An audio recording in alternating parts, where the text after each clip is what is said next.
Anda masih bersama kami di Anyus Siang. Pemirsa, polisi telah mengirimkan berkas perkara kasus video asusila yang melibatkan artis Gisela Anastasia ke Kejaksaan untuk disidangkan. Sementara itu, Gisel masih menjalani wajib lapor sambil menunggu kelengkapan berkas dan mengaku siap menjalani persidangan. Hingga saat ini Gisel masih menjalani wajib lapor atas kasus dugaan penyebaran video berkonten asusila yang melibatkan dirinya. Wajib lapor dijalani Gisel sebanyak 2 kali dalam sepekan pada hari Senin dan Kamis sambil menunggu kelengkapan berkas perkara di Kejaksaan Tinggi DKI Jakarta. Dalam kasus ini, Gisel dan Michael Yukinobu De Vretes telah ditetapkan sebagai tersangka berdasarkan hasil gelar perkara. Keduanya tidak ditahan dan hanya dikenakan wajib lapor dengan pertimbangan dinilai kooperatif selama proses penyidikan. Masih sama Mbak, masih seperti kemarin.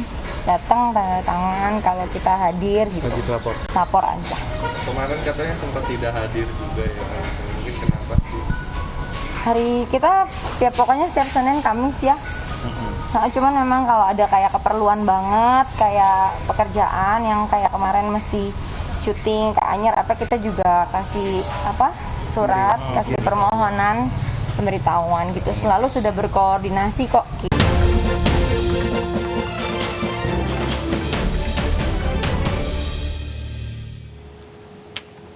Pemirsa, harga cabai semakin pedas di sejumlah daerah. Harga 1 kg cabai mulai dari Rp120 hingga Rp150.000 per kilogram. Seperti di pasar tradisional Kranggot, Cilegon, Banten, harga cabai rawit dan cabai merah keriting naik 2 kali lipat hingga Rp120.000 per kilogramnya. Kenaikan dari pihak agen ini sudah terjadi selama 2 minggu terakhir karena kurangnya pasokan dari petani. Faktor cuaca buruk dan banjir membuat sebagian petani cabai mengalami gagal panen. Akibat tingginya harga cabai membuat omset para pedagang menurun drastis. Cabai pun banyak yang membusuk karena tidak laku.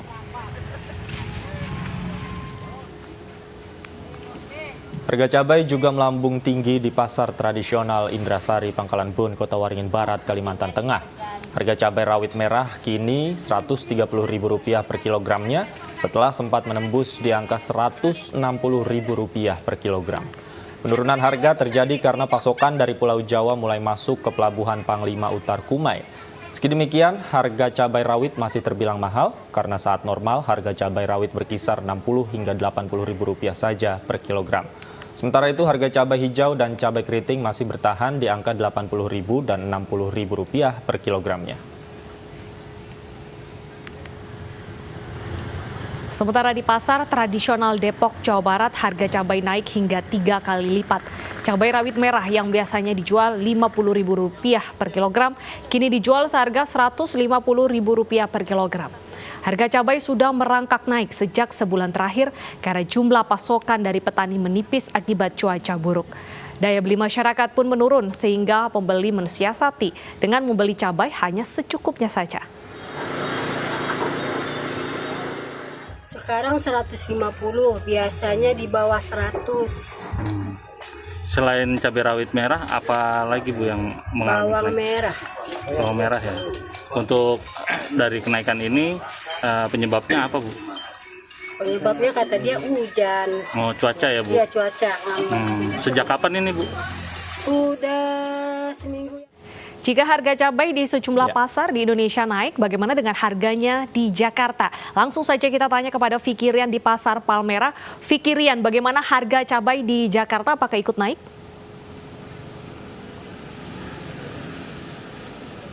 Ya, baik Deta dan juga Davi, memang tidak berbeda dengan daerah lainnya. Di Jakarta, tepatnya di Pasar Palmerah, Jakarta Pusat, ini harga cabai juga ikut naik, terutama harga cabai rawit merah, di mana tadi saya sempat berbincang dengan salah satu pedagang yang ada di Pasar Palmerah ini. Dia mengatakan bahwa saat ini harga cabai rawit merah ini harganya berkisar Rp120 hingga Rp130.000. Bahkan memang pada 2 dan 3 hari terakhir kemarin ini angkanya sempat menyentuh hingga Rp150.000 per kilogram. Padahal di hari-hari biasanya harga cabai rawit merah ini hanya sekitar 30 hingga Rp40.000 per kilogram. Dan tidak hanya harga cabai rawit merah, ini kenaikan harga cabai juga terjadi pada harga cabai rawit hijau dan juga cabai merah keriting. Di mana tadi berdasarkan perbincangan kami, harga cabai rawit hijau yang biasanya dijual dengan harga Rp25 hingga Rp30.000 saat ini angkanya menyentuh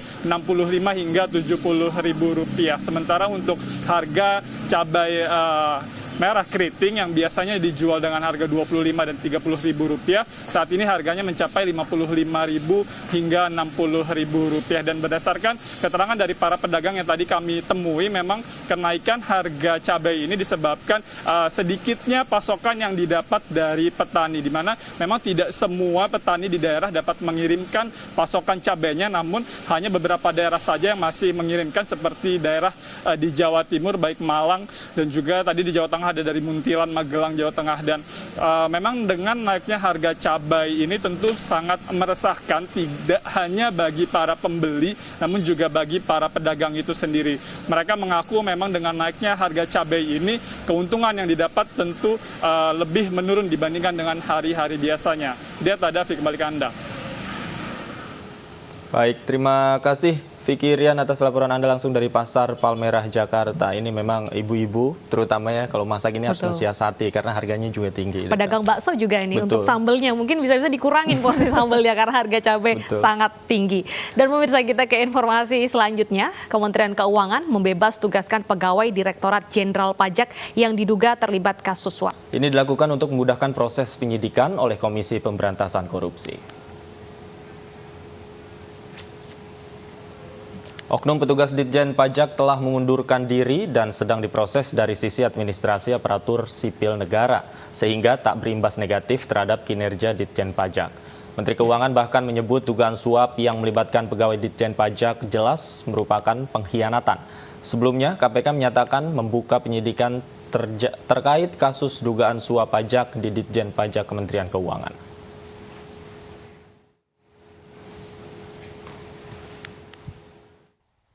Dan yang bersangkutan telah mengundurkan diri dan sedang diproses dari sisi administrasi ASN. Dengan langkah tersebut diharapkan proses penegakan hukum oleh KPK tidak akan memberikan imbas negatif kepada kinerja dari organisasi Direktorat Jenderal Pajak. KPK sedang melakukan kegiatan penyidikan dugaan korupsi penerimaan hadiah atau janji terkait dengan pemeriksaan perpajakan pada Direktorat Jenderal Pajak. Saat ini kami belum bisa menyampaikan detail kasusnya, termasuk pihak yang telah ditetapkan sebagai tersangka, karena kebijakan KPK saat ini akan dilakukan pengumuman terhadap tersangka setelah dilakukan upaya paksa, baik itu penangkapan maupun penahanan. Pemirsa, sebanyak 17 bus disita oleh Kejagung sebagai barang bukti dalam kasus dugaan korupsi PT Asabri. Kejaksaan Agung menyita 17 unit bus milik mantan Direktur Utama PT Asabri, Letnan Jenderal Purnawirawan Sony Wijaya. Kejagung menduga aset tersebut berkaitan dengan dugaan korupsi pengelolaan keuangan dan dana investasi PT Asabri. 17 unit bus yang disita akan dilakukan penaksiran atau taksasi oleh Kantor Jasa Penilai Publik atau KJPP. Dalam kasus dugaan korupsi PT Asabri ini, Jagung telah menetapkan 9 orang sebagai tersangka. PT Asabri diduga mengalami kerugian negara lebih dari 23 triliun rupiah.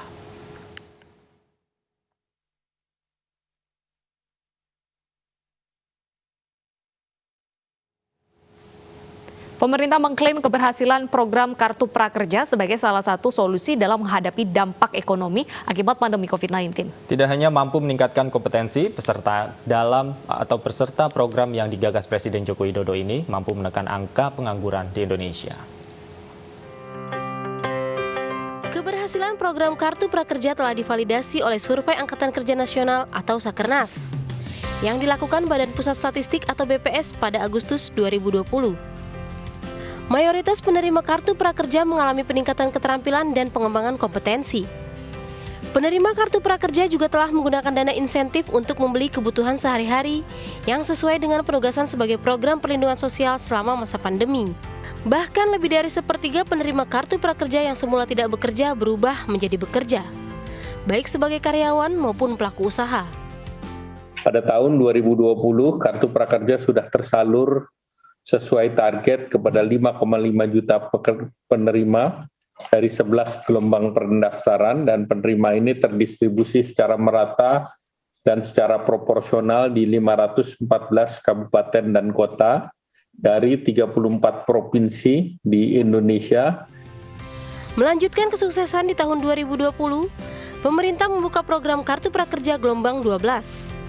Program ini menyedot total anggaran sebesar 10 triliun rupiah untuk semester 1 tahun 2021. Tim Liputan iNews melaporkan. Nah pemirsa, pendaftaran kartu prakerja siang ini akan dibuka kembali. Di gelombang ke-13 ini, kuota yang disiapkan adalah 600.000. Untuk informasi selengkapnya, langsung saja Anda klik www.sindonews.com. Banyak tingkah laku warga saat hendak divaksinasi COVID-19. Saksikan informasinya usai jeda berikut.